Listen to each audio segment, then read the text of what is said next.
శ్రీమాత్రే నమ. జయ గురు దత్తాత్రేయ నమ.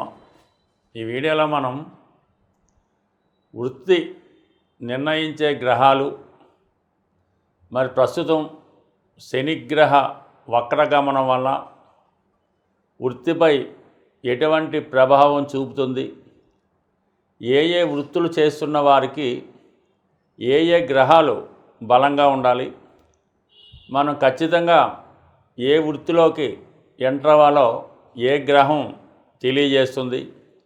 అలాగే మనం వ్యాపారం చేయాలనుకున్నప్పుడు ఏ గ్రహం బలంగా ఉంటే మనకి ఆ సమయంలో వ్యాపారం కలిసి వస్తుంది, ఏ రకమైన వ్యాపారానికి ఏ గ్రహం కలిసి వస్తుంది, ఇవన్నీ కూడా మనం ఈ వీడియోలో తెలుసుకునే ప్రయత్నం చేద్దాం. సాధారణంగా ఎక్కువగా సినిమా సంబంధించినటువంటి పరిశ్రమలో ఏ వృత్తిలో అయినా సినిమా నటన, టీవీ, మీడియాలో ప్రవేశించాలంటే శుక్ర అలాగే చంద్రగ్రహాలు బలంగా ఉండాలి. అలాగే మీరు సినిమా రంగంలో హీరోగా రాణించాలంటే చంద్రుని యొక్క బలం తప్పనిసరి. అదే క్యారెక్టర్ యాక్టర్గా, విలన్గా రాణించాలంటే కుజుని యొక్క స్థితి చాలా బలంగా ఉండవలసి ఉంటుంది. అలాగే మీరు ఒక పారిశ్రామికవేత్తగా, లేదంటే ఏదైనా ఒక సంస్థను ప్రారంభించి 10 మందికి ఉపాధి కల్పించే వృత్తులు చేయాలన్నా, చిన్న స్థాయి నుంచి పై స్థాయికి వెదగాలన్నా శని యొక్క బలం తప్పనిసరిగా ఉండవలసి ఉంటుంది. ప్రస్తుతం ఉన్నటువంటి సాఫ్ట్వేర్ రంగానికి, మెడికల్ రంగానికి, సినిమా సంబంధించినటువంటి ఈ గ్రాఫిక్స్, టెక్నాలజీ సంబంధించిన వృత్తుల్లో రాణించాలంటే వారి యొక్క జన్మజాతకంలో రాహుగ్రహం బలంగా ఉండవలసి ఉంటుంది. మీరు పోలీస్ డిపార్ట్మెంట్లో కానీ, ఎక్సైజ్ డిపార్ట్మెంట్లో కానీ, క్రీడా రంగంలో కానీ, లేదంటే ఏదైనా ఒక వృత్తిలో కంపల్సరీగా మీరు ఒక డ్రెస్ కోడ్, యూనిఫారం ధరించవలసినటువంటి ఉద్యోగంలో ఉండాలంటే కుజుని యొక్క బలం తప్పనిసరిగా ఉండవలసి ఉంటుంది. అలాగే ప్రభుత్వ ఉద్యోగంలో మీరు ప్రవేశించాలనుకుంటే రవి యొక్క బలం చాలా అనుకూలంగా బలంగా ఉండవలసి వస్తుంది. అలాగే మీరు వ్యాపారం చేయాలి, మనీ క్యాలిక్యులేషన్స్ కరెక్ట్గా ఉండాలంటే బుధుని యొక్క బలం తప్పనిసరిగా ఉండాలి. అంటే ఒకవేళ మీరు చార్టెడ్ అకౌంటెంట్ అవ్వాలనుకున్నా, లేదంటే అకౌంట్స్ సంబంధించినటువంటి వృత్తిలో రాణించాలన్నా, క్యాలిక్యులేషన్స్ కరెక్ట్గా వేయాలన్నా, వ్యాపారాలని అంచనా వేయాలన్నా, మార్కెట్లో ఈ షేర్ మార్కెట్ వగైరా వగైరా వాటిలో అప్ అండ్ డౌన్స్ని అంచనా వేయాలన్నా కూడా బుధుని యొక్క బలం తప్పనిసరిగా ఉండవలసి ఉంటుంది. బుధుడు జాతకంలో బలంగా ఉంటేనే సరైన సమయంలో సరైన నిర్ణయం తీసుకొని ముందుకు వెళ్ళే అవకాశాలు ఎక్కువగా ఉంటాయి. అలాగే పాడి పరిశ్రమ, వ్యవసాయం, అలాగే మెడికల్, మెడిసిన్స్, ఆయుర్వేదం ఇటువంటి వాటిలో మీరు బలంగా రాణించాలంటే చంద్రుని యొక్క బలం తప్పనిసరి. అలాగే కొన్ని ఆధ్యాత్మిక వృత్తులు, ఈ పౌరోహిత్యం, ఈ ప్రవచనాలు, ఈ జ్యోతిష్యం, ఆధ్యాత్మిక సంబంధించిన వృత్తుల్లో రాణించాలంటే కేతువు యొక్క బలం తప్పనిసరిగా ఉండవలసి ఉంటుంది. అయితే ఏదన్నా శని సేవకా వృత్తిని సూచిస్తాడు కాబట్టి శని సంబంధించినటువంటి కనెక్షను ఇప్పుడు చెప్పుకున్నటువంటి గ్రహాలకు ఉన్నప్పుడు జాతకుడు సబార్డినేట్గా చేయడం కానీ, ఉద్యోగం చేయడం కానీ జరుగుతూ ఉంటుంది. రవి స్వతంత్ర ప్లానెట్ అవ్వటం వల్ల, రాజగ్రహం అవటం వల్ల, రవి యొక్క ఇన్ఫ్లుయెన్స్ వల్ల చాలా వరకు స్వతంత్ర వృత్తుల్లో ఉండడం, ఈ పాలిటిక్స్లో ఎంటర్ అవ్వడం, రాజకీయాలు ఇంచుమించుగా సాధారణ కౌన్సిలర్ దగ్గర నుంచి ప్రధానమంత్రి, రాష్ట్రపతి దాకా ఎదగాలంటే, గవర్నమెంట్లో అత్యున్నత స్థాయి ఐపీఎస్, ఐఏఎస్లు కావాలన్నా కంపల్సరీగా రవి యొక్క బలం చాలా అనుకూలంగా ఉండాలి. అయితే కొన్ని సందర్భాల్లో రవి మరీ విపరీతమైనటువంటి బలం ఉన్నప్పుడు ఓవర్ కాన్ఫిడెన్స్ వల్ల, అహంభావం వల్ల ఏ పని చేయకుండా మరి ఏదో ఒక దానికోసం వెయిట్ చేస్తూ కాలం వృధా చేయడం జరుగుతూ ఉంటుంది. ఒక విధంగా కొన్ని సందర్భాల్లో రవి బలహీనంగా ఉన్నప్పుడే అతడు అటు ప్రభుత్వ ఉద్యోగాల్లో రాణించగలుగుతూ ఉన్నారు. రవి బలంగా ఉన్నవాళ్ళు రాజకీయ రంగంలో రాణించగలగడం కూడా జరుగుతూ ఉంటుంది. ఈ విధంగా ప్రతి గ్రహానికి కూడా ఏదో ఒక వృత్తికి, ఏదో ఒక వ్యాపారానికి లింకప్ అయి ఉండడం జరుగుతూ ఉంటుంది. ఏదైనా జాతకుడు వృత్తిలో రాణించాలంటే 2-3 గ్రహాల యొక్క ప్రభావం ఉంటేనే ఆ జాతకుడు ఆ వృత్తిలో రాణించగలుగుతూ ఉంటాడు. ఏదైనా దశమభావం బలంగా ఉండాలి, దశమాధిపతిని శుభగ్రహాలు చూస్తుండాలి. అలాగే దశమలో ఏ గ్రహం బలంగా ఉంటే, అంటే 2-3 గ్రహాలు ఉన్నప్పుడు ఏ గ్రహం బలంగా ఉంటే ఆ వృత్తిలో రాణించడం జరుగుతూ ఉంటుంది. గురువు బలంగా ఉంటే బ్యాంకింగ్, ఫైనాన్సు, ఉపాధ్యాయ వృత్తిలో రాణించగలుగుతూ ఉంటారు. అలాగే కుజుడు బలంగా ఉంటే పోలీస్ డిపార్ట్మెంట్లో రాణించగలుగుతుంటాడు. దీంతో పాటుగా అష్టక వర్గ పరిశీలించి దశమ భావంపై ఏ గ్రహం ఎక్కువ బిందువులు ఇచ్చి ఉందో ఆ సంబంధించిన వృత్తిలో రాణించే అవకాశాలు కూడా బలంగా ఉంటాయి. బట్ ఏదైనా ఒక్క దశమ స్థానమే కాకుండా అర్ధ త్రికోణాలైనటువంటి 2, 6, 10 పరిశీలించి జాతకుడు యొక్క లగ్న బలాన్ని కూడా పరిశీలించి వృత్తిని నిర్ణయించవలసి ఉంటుంది. మీనరాశి వారికి ఏ వృత్తి బాగుంటుంది అని పరిశీలించినప్పుడు సహజంగా మీనరాశికి గురువు అధిపతి. ఆ కారణం వల్ల వీళ్ళకి ఆధ్యాత్మిక సంబంధించినవి, ధర్మానికి సంబంధించినవి, అలాగే సాంప్రదాయ వృత్తులు అనుకూలించే అవకాశం ఉన్నది.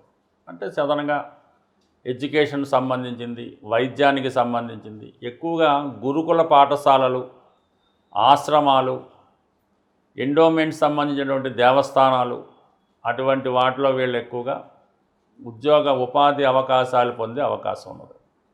అలాగే ధర్మ ప్రచారానికి ఉపయోగించే ఈ బుక్స్ ప్రింటింగ్ చేయడం కానీ, అలాగే ఈ పూజకు సంబంధించినటువంటి ద్రవ్యాలు, ఈ పూజా స్టోర్ సంబంధించిన కానీ ఆ దీపాలు ఉపయోగించడం, ఈ పూజకు సంబంధించినటువంటి సకల వస్తువులు వాటికి సంబంధించినటువంటి మ్యానుఫ్యాక్చరింగ్లో కూడా బాగా రాణించే అవకాశం ఉంది. అలాగే ఉపాధ్యాయ వృత్తి బాగుంటుంది, కోచింగ్ సెంటర్లు కూడా బాగుంటాయి. ఇక ఇదే రాశిలో శుక్రుడు ఉచ్చ పొందడం వల్ల కళలకు సంబంధించింది ఎక్కువగా ప్రముఖ డ్యాన్సర్లు, అంటే ఇప్పుడు అయితే పెద్ద డ్యాన్స్ వృత్తికి ప్రాధాన్యం లేదు కానీ గతంలో ఉన్నటువంటి ప్రముఖ ఈ డ్యాన్సర్లు సినిమాలో ఉండొచ్చు, తర్వాత ప్రైవేట్గా కూడా ఉండొచ్చు, వాళ్ళంతా కూడా మీనరాశికి సంబంధించిన వారే ఉంటారు. అంటే కళారంగానికి చెందిన వారే ఉంటారు. అంటే మీనరాశికి ఒక విధంగా భగవంతుని యొక్క చరణాలు, పాదాలు గుర్తవుతుంటాయి. అలాగే మానవ శరీరంలో పాదాలు ఈ మీనరాశికి సంబంధించినవి ఉంటాయి. అంటే పరస్పరం విభిన్నంగా తిరిగే చేపలు అవి కూడా ఒక సింబాలిక్గా మనం గమనించినప్పుడు ఎక్కువగా ఈ పాదాలకు సంబంధించిన వృత్తుల్లో వీళ్ళు ఎక్కువగా రాణించగలుగుతూ ఉంటారు. సాధారణంగా మీనరాశి వారికి కూడా మీనరాశి ఎఫెక్ట్ అయినప్పుడు పాదాలకు సంబంధించిన ప్రాబ్లమ్స్ రావడం జరుగుతూ ఉంటుంది. ఎక్కువగా ఈ పాదాలకు సంబంధించిన ప్రాబ్లమ్స్, రకరకాల యాక్సిడెంట్లు అవ్వడం, తరచూ కాలికి దెబ్బ తగలడం, ఇవన్నీ కూడా మీనరాశి వారికి వస్తూ ఉంటాయి. ఎక్కువగా డయాబెటిక్ అది వచ్చిన వాళ్ళకి ఈ పాదాలకు ఏమైనా దెబ్బలు తగిలి తద్వారా వాళ్ళకి ఇబ్బంది కట్టడం కూడా జరుగుతుంది. కంపల్సరీగా మీనరాశి, మీనలగ్నం వారి యొక్క పాదాలు చాలా జాగ్రత్తగా చూసుకోవాల్సి ఉంటుంది. వారి యొక్క పాదాలు ఎంత నీట్గా, ఎంత ఆరోగ్యంగా ఉంటే వాళ్ళ జీవితం అంత సక్సెస్ఫుల్గా ఉంటుంది. వాళ్ళు ఎప్పుడూ కూడా వాళ్ళ కాళ్ళకి ధరించే చెప్పులు, బూట్లు అవ్వచ్చు, చెప్పులు అవ్వచ్చు, ఏమన్నా ఎప్పటికప్పుడు మార్చుకుంటూ ఎప్పుడు నీట్గా ఉంటూ కొత్తగా ఉంటే వారి జీవితం కూడా అంతే అభివృద్ధి అంటే ఇది ఒక బ్రహ్మాండమైనటువంటి టెక్నిక్, రెమెడీ. ఒకసారి మీనరాశి వారు ఎవరన్నా ఉంటే ఈ విధంగా కనీసం చెప్పుల్ని 3 నెలలకో 6 నెలలకో మారుస్తూ ఎప్పుడు నీట్గా పాలిష్ చేసి పెట్టుకుంటే వాళ్ళ యొక్క జీవితం కూడా బాగుంటుంది. అలాగే కాళ్ళకి ఎటువంటి దెబ్బలు తగలకుండా గోర్లు ఎప్పటికప్పుడు కట్ చేసుకుంటూ నీట్గా ఉంచుకుంటూ ఎప్పటికప్పుడు కాళ్ళు శుభ్రంగా ఉంచుకుంటే వారు కూడా చాలా ఆధ్యాత్మికంగా, చాలా సక్సెస్ఫుల్గా మంచి విజయాన్ని సాధించే అవకాశాలు ఎక్కువగా కనబడుతూ ఉంటాయి.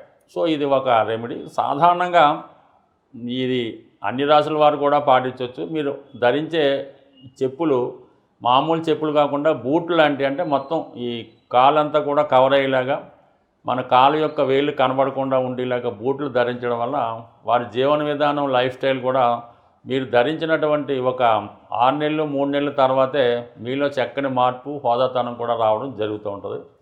మరి ప్రస్తుతం వృత్తి గురించి మనం మాట్లాడుతున్నాం కాబట్టి దశమ స్థానం ధనుసు రాశి, అది కూడా సహజ రాశి అవ్వడం వల్ల ధర్మానికి సంబంధించింది. అందువలన వీళ్ళు ఉపాధ్యాయ వృత్తిలో రాణిస్తారు. ధర్మకర్తలుగా, మత ప్రబోధకులుగా, పూజారులుగా, జ్యోతిష్యులుగా, అడ్వైజర్స్గా, వాస్తు శాస్త్రజ్ఞులుగా, ఏదైనా నిస్వార్థంగా ఇతరుల యొక్క బాగుకోరి ధర్మాన్ని రక్షించే వాళ్ళుగా ఎక్కువగా ఉండడం జరుగుతూ ఉంటుంది. మరి న్యాయాన్ని రక్షించే న్యాయవాదులు అవ్వచ్చు, అలాగే జడ్జెస్ అవ్వచ్చు, పెద్ద తరహాగా తీర్పు చెప్పేవాళ్ళు, అలాగే ఇతర మతస్థుల్లో ఉన్నటువంటి ఫాస్టర్సు, అలాగే ఈ ముస్లిం పెద్దలు, వీళ్ళంతా కూడా వారి జాతి ఏదైనా, కులం ఏదైనా ఈ ధనుసు రాశి వారు ఎప్పుడు కూడా నిష్పక్షపాతంగా, నిజాయితీగా ఉంటారు. ఇతరులకి సహాయం చేయడానికి రెడీగా ఉంటారు. ఏదైనా తను నష్టపోయినా పర్లేదు కానీ తనను నమ్ముకున్న వాళ్ళు నష్టపోకూడదనే ప్రవృత్తితో వీళ్ళు జీవితం గడుపుతూ ఉంటారు. కాబట్టి కామన్గా ఈ రాశివారు అటు ధర్మానికి సంబంధించిన వృత్తుల్లోనే ఎక్కువగా ఉంటారు. అలాగే ధర్మకర్తలుగా, ధర్మాన్ని శాసించే పెద్దలుగా, అలాగే ఈ మఠాలు, ఈ ఆశ్రమాలు అవి స్థాపించి మత ప్రచారానికి ఉపయోగించే వారికి కూడా ఉండడం జరుగుతూ ఉంటుంది. బట్ ఏదైనా ఈ మీనరాశి వారికి వృత్తిలో చాలా తొందరగా నేమ్ రావడం జరుగుతూ ఉంటుంది వాళ్ళు మంచిగా ఉన్నప్పుడు. కానీ ఏమాత్రం చిన్న పొరపాటు జరిగినా, వారి యొక్క సంస్థల్లో చిన్న ఇబ్బంది కలిగినా అంత తొందరగానే వీళ్ళు అన్పాపులర్ అవ్వడం జరుగుతూ ఉంటుంది. అంటే వీళ్ళు ఎక్కువగా ఇతరుల యొక్క విమర్శలకు ఎదుర్కోవడం జరుగుతూ ఉంటుంది. అంటే శత్రువులు ఎక్కువగా ఉంటారు. వీళ్ళ అభివృద్ధిని చూసి వార్వలేక వీళ్ళని ఏదో విధంగా అణగదొక్కాలనే ఉద్దేశంలో అటు పెద్ద వాళ్ళు కూడా ప్రయత్నం చేస్తూ ఉంటారు. కాబట్టి సాధారణంగా వీళ్ళు ఎంత వృత్తిలో ఉన్నా, ఎంత నేమున్నా కొద్దిగా పబ్లిసిటీ లేకుండా వారి పని వాళ్ళు చేసుకుంటేనే వీళ్ళు ప్రశాంతంగా బతుకుతారు తప్ప ఏమాత్రం మీకు నేమ్ వచ్చినా ఇతరులు చూసి వార్వలేక మీ మీద బురద జల్లగా ప్రయత్నం చేసి మిమ్మల్ని చాలా ఇబ్బందులకు గురి చేసే అవకాశం ఉంటుంది. ఈ విషయంలో చాలా జాగ్రత్తగా ఉంటే మంచిది. ఎవరైనా వారు చేస్తున్నటువంటి వృత్తిలో కానీ, వ్యాపారంలో కానీ నిలకడగా ఉంటూ దినదిన అభివృద్ధి చెందాలంటే కంపల్సరీగా వాళ్ళు వారి దినచర్యలో చాలా పర్ఫెక్ట్గా ఉండవలసి ఉంటుంది. అంటే వాళ్ళు ఉదయం ఎన్ని గంటలకు లెగుస్తున్నారు, ఎన్ని గంటలకి నిద్రపోతున్నారు, అలాగే ఈ భోజన విరామ సమయాలు ఇవన్నీ కూడా ప్రతిరోజు కూడా పర్ఫెక్ట్గా ఒకే టైంకి మెయింటైన్ చేయవలసి ఉంటుంది. అంటే ఆ టైం మెయింటైన్ చేయడం వల్ల మీరు అనుకున్న పనులు ఖచ్చితంగా ఆ టైంకి జరుగుతూ ఉంటాయన్నమాట. అందుకని ముందు మీరు టైం మెయింటైన్ చేయవలసి ఉంటుంది. అలాగే ప్రభుత్వానికి చెల్లించవలసినటువంటి income tax, sale tax, GST వగైరా పర్ఫెక్ట్గా అకౌంట్ మెయింటైన్ చేయడం, టెన్షన్గా మనం వారికి పే చేయవలసినటువంటి గవర్నమెంట్కి చెల్లిన ప్రతి ట్యాక్స్, ఇన్కమ్ ట్యాక్స్ అవ్వచ్చు, రోడ్ ట్యాక్స్ అవ్వచ్చు, సేల్ ట్యాక్స్ అవ్వచ్చు, ఇవి ఖచ్చితంగా పే చేయవలసి ఉంటుంది. అలాగే వాహనాలకు చెల్లించినటువంటి ఎటువంటి చలానాలు లేకుండా, పన్ను ఏది బాకీ లేకుండా ఉండడం జరిగితే, అలాగే మీ పిల్లలకి చెల్లించినటువంటి కాలేజీ ఫీజులు కానీ, కాన్వెంట్ ఫీజులు కానీ అప్ టు డేట్గా చెల్లించవలసి ఉంటుంది. అలాగే మీరు అద్దె ఇంట్లో ఉంటే టైంకి అనుకున్న తారీఖు కన్నా ముందుగానే అద్దె చెల్లించవలసి ఉంటుంది. అంటే మీకు ఇవి కొద్దిగా ఆశ్చర్యంగా జరిగి ఉండొచ్చు. మీరు ఏదైతే ఇవన్నీ పర్ఫెక్ట్గా నిర్వహిస్తారో, ఏదైతే మీరు తీసుకున్నటువంటి అప్పుకి లోన్ కరెక్ట్గా కడుతుంటారో, అప్పుడు మీ జీవితంలో సక్సెస్ కూడా చాలా తొందరగాను చాలా పర్ఫెక్ట్గా వస్తుంది. సమయానికి అందరూ కూడా మీకు సహకరిస్తూ ఉంటారు. అంటే ఈ టెక్నిక్ను ఉపయోగించే ప్రస్తుతం బ్యాంకులు ఈ క్రెడిట్ స్కోర్ అన్నది పెట్టడం జరిగింది. అంటే మీరు ఎంత పర్ఫెక్ట్గా మీ విధి నిర్వహిస్తున్నారు, మీరు తీసుకున్నటువంటి అప్పుకి వడ్డీ ఎలా కడుతున్నారు, క్రెడిట్ కార్డు మీద ఎలాగా పే చేస్తున్నారు, ఎవరికన్నా చెక్ ఇస్తే అది ఎంత పర్ఫెక్ట్గా ఉంటున్నారు, ఇవన్నీ కూడా మీ డిసిప్లిన్ బట్టి మీ వృత్తి ఆధారపడి ఉంటుంది. అందువల్ల ఏంటంటే ఇవన్నీ కూడా పర్ఫెక్ట్గా మెయింటైన్ చేయండి. దాంతోపాటు సూర్య భగవానుని ఆరాధించడం, ఆదివారం నియమంగా ఉండడం, ఆదిత్య ఉదయం వినడం జరుగుతుంది. అలాగే మీకు జన్మనిచ్చినటువంటి తండ్రి గారు, అంటే సహజంగా మీకు మీ యొక్క జన్మజాతకంలో 9వ స్థానమే అదృష్ట స్థానం, అదే భాగ్యస్థానం, అదే మీ తండ్రి స్థానం. అంటే తల్లి, తండ్రి, దైవం, గురువు. అంటే తల్లి కూడా 9వ స్థానానికే వస్తుంది, చతుర్థ భావం కాదు. అందువలన మీరు ఎంత సంపాదించనివ్వండి, ఎంతో కొంత మీ తండ్రి గారు కోటీశ్వరులు అయి ఉండొచ్చు, ఆయనకి లోటు లేకపోవచ్చు, ఆయన ఒక దేశ ప్రధానమంత్రి కూడా అయి ఉండొచ్చు. కానీ తండ్రి గారికి మీరు విధి విధానంగా ఏదో ఒక అంటే అది డబ్బు రూపంలోనే కావద్దు, తండ్రి గారికి అవసరానికి ఒక మంచి బట్టలు కొనివ్వచ్చు, కాలికి చెప్పులు కొనివ్వచ్చు, చేతికి గడియారం కొనివ్వచ్చు. బట్ ఏదైనా 9వ స్థానానికంటే గురువుకి కానీ, తండ్రికి కానీ, తల్లికి కానీ, దైవానికి కానీ మీ సంపాదనలో కొంత భాగం వారికి ఏదో రూపంలో ఇవ్వడం వల్ల మీ అదృష్టం బాగా జనరేట్ అయ్యి ఉద్యోగపరంగా, వ్యాపారపరంగా మీకు అభివృద్ధి చెందడం జరుగుతూ ఉంటుంది. ఎట్టి పరిస్థితుల్లో కూడా మీ యొక్క తల్లిదండ్రుల్ని మీకు వాళ్ళని భరించడం కష్టమైనప్పుడు పక్కకు తప్పుకోండి, ఎవరో ఒకరు చూస్తారు. అంతేగాని వాళ్ళని బలవంతంగా ఏదైనా ఒక ఓల్డ్ ఏజ్ హోమ్లో పెట్టే ప్రయత్నం మాత్రం చేయొద్దు. ఆ చేయడం వల్ల అది మీకు ఒక విధంటి యోగం ఏర్పడడం వల్ల అది ఆ పేర్లే చెప్పడం అంత ఇష్టం ఉండదు.